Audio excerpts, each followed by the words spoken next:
ng inyong mga kasamaan kayo at inyong Diyos at inyong mga kasalanan ay siyang nagpapakubli ng kanyang mukha sa inyo upang siya ay huwag makinig.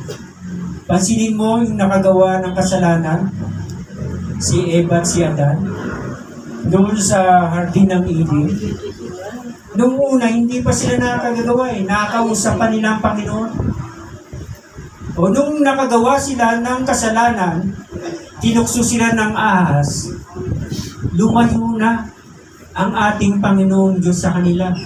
Itinaboy na sila sa Hardin ng Eden. Hindi na nila nakausap ang Panginoon. Ang mga anghel na lang ang nakakausap nila. O kaya nga, ang Panginoon, ayaw niya humarap sa mga makasalanan. O kaya sinasabi sa talata,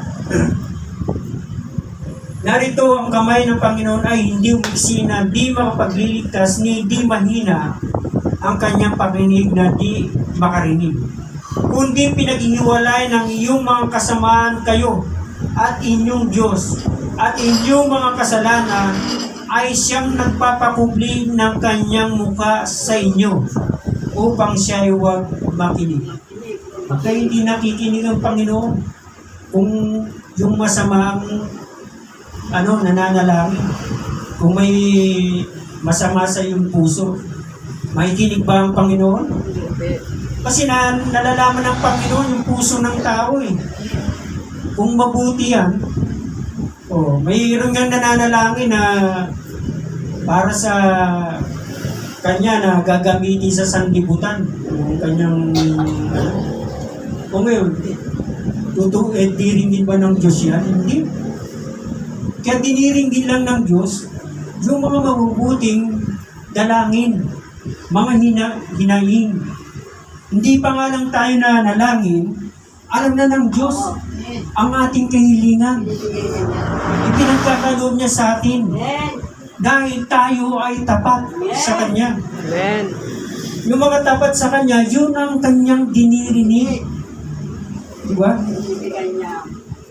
Uy, ikaw ba? Halimbawa ako, hindi ako tapat sa amo ko.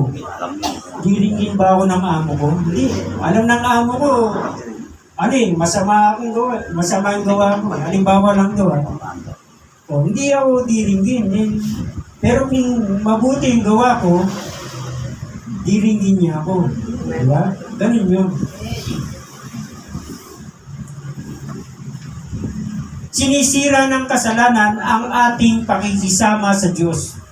At ito ay nangyari mismo sa oras ng paglilihi ng ipinagli sa ating puso. Kaya nga naman, kinakailangan bantayan ang ating puso upang hilingi sa Diyos tulad ng ginawa ni David na linisin ito mula sa lahat ng kasalanan. Mababasa natin sa